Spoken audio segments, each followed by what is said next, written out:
pas gue nyelip, gue sebenarnya nggak enak karena bangunin orang tua kan. Akhirnya ya udahlah, gue dengan deg-degannya, gue begini tidur, tapi tuh pocong menurut gue sialan sih. Itu kayak di muka gue begini nih. Itu keringet jagung gue seadanya itu. Kalau gue inget, warang merinding gue.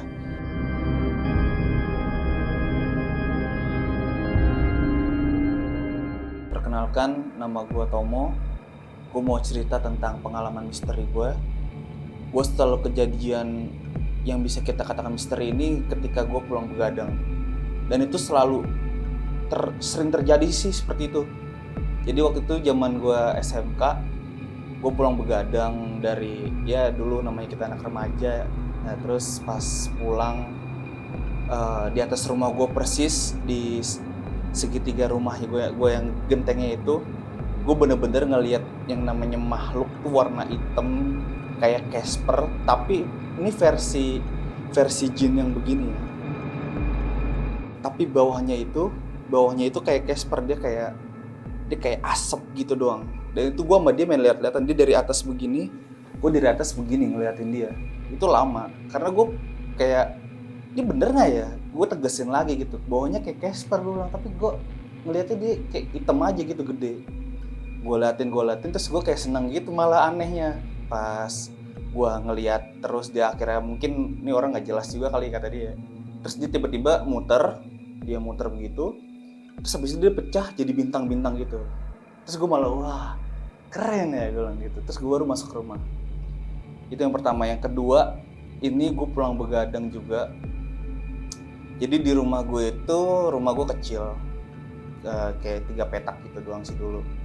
Gue tidur bareng sama orang tua, tapi karena gue makin banyak dewasa, akhirnya kayak sempit lah. Akhirnya gue ngalah untuk tidur di kayak antar tempat gini. Ini tempat tidur, nih ruang tamu. Nah di sini ada pintu. Nah kalau kata orang Jawa kan kita nggak boleh ya namanya ngalangin di sela-sela pintu gitu. Nah gue malah kayak mungkin nantang kali bisa dibilang, gue tidur di situ tapi gue tidur ayam. Nah orang tua gue tidur di situ, tapi ketika gue baru meremin mata tidur ayam, ini radio di sebelah kanan gue itu kresek-kresek, tapi kayak hilang sinyal gitu. Gue kira nyokap gue yang sengaja buat nyari sinyal. Ternyata pas gue melek, oh ini mungkin nyokap lagi benerin terus mau ke kamar mandi nih, biasa begitu berdiri kan.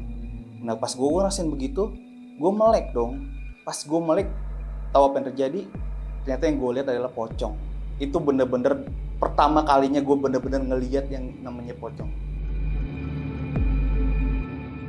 Mukanya nih hancur, warnanya hitam, matanya hijau.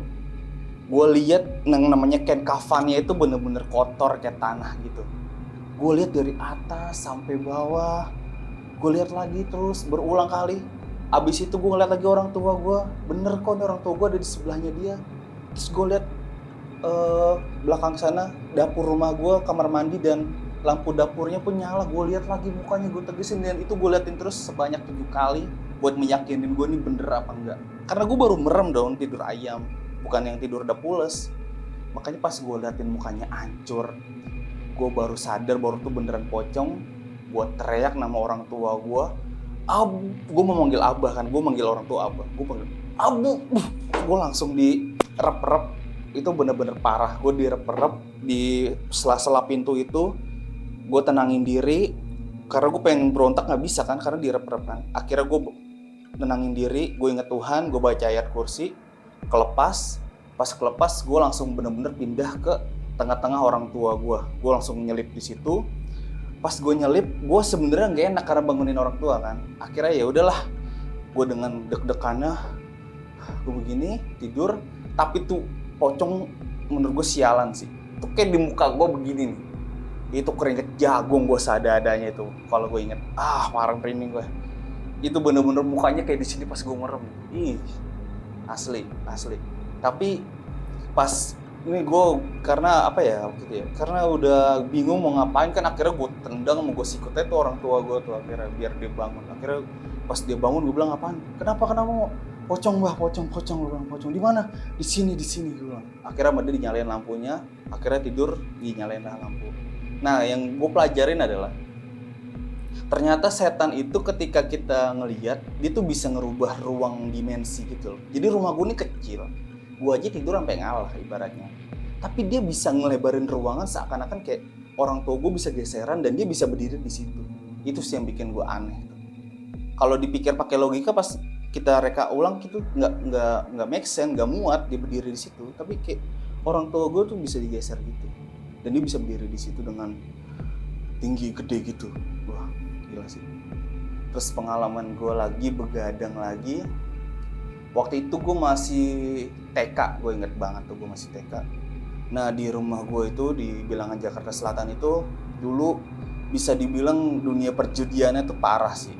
Itu yang namanya pakong apa segala macem lah tuh, kartu apa. Pokoknya di situ udah yang namanya mabuk udah gila-gilaan deh bapak-bapaknya deh. Nah gue disuruh nyamper bokap gue sama nyokap nih karena udah jam 12 malam. Gue keluar dong, anak kecil satu-satunya saat itu di gang. Di situ udah kayak kasino ya bisa dibilang ya. Gue nyamper bokap gue bilang, "Bah, dipanggil ibu buat pulang." Gue bilang, "Iya bentar lagi," kata bokap gue. Terus kata temennya gini, "Lu mau ngeliat kuntilanak gak?" kata dia. "Mana om?" Gue bilang. Ditunjuklah ke pohon mangga di pertigaan rumah gue. Jadi di situ nggak jauh dari rumah gue tuh ada pertigaan. Nah di situ ada pohon mangga dari zaman Belanda. Dia tuh itu emang pohonnya gede banget. Biar kata pohon mangga tapi bener-bener gue belum pernah ngeliat yang segede itu sih sampai sekarang. Itu bener-bener gede karena dibilang itu dari zaman Belanda. Dan gue lihat dari jauh, bener emang lagi begini. Tapi kan karena dari jauh kan, ini bener apa enggak ya? Akhirnya karena searah dengan rumah gue balik. Depan rumah gue tontonin begini. Itu bener-bener yang namanya dia lagi begini. Nengok ke gue tuh bener-bener gue shock sih, ampun gue tuh. Gue langsung cabut ke rumah, ke dalam. Dan ibaratnya sebelum gue cabut pun gue sempet ngelirik lagi kalau ibaratnya dia kayak udah mau mungkin mau nyulik gue kali ya, karena dia kayak seakan-akan kayak langsung terbang gitu. Dan mukanya sih yang gue nggak bakal lupa sampai sekarang sih, rambutnya gitu, cuman kakinya lagi-lagi ya, kakinya bayang gitu, panjang rambutnya, dan mukanya lagi-lagi ya begitulah, hitam, mukanya hitam. Pokoknya serem deh, gue nggak bisa ini lagi karena waktu itu mungkin kecil kali ya, karena serem banget saat itu. Karena gue langsung cabut dan pulang, udah langsung nutup bantal gue di rumah. Kalau lu mau nggak diganggu sama makhluk halus, kalau di Islam kita diajarin untuk baca, untuk kalau kita ketika masuk ke ruangan kita disuruh bilang baca assalamualaikum, dan kalau bisa kita belajar juga kayak bacaan kayak auzubikalimatillahi tamati min syarri ma khalaq. Itu kayak makhluk apapun yang di situ nggak bakal bisa ngeganggu kita gitu. Dan gue percaya karena di agama kita pun dibilangin emang kita hidup berdampingan sama dia, tapi kita beda alam gitu. Kita punya alam kita dan dia punya alam dia. Gue percaya karena gue pernah ngeliat dan itu nyata.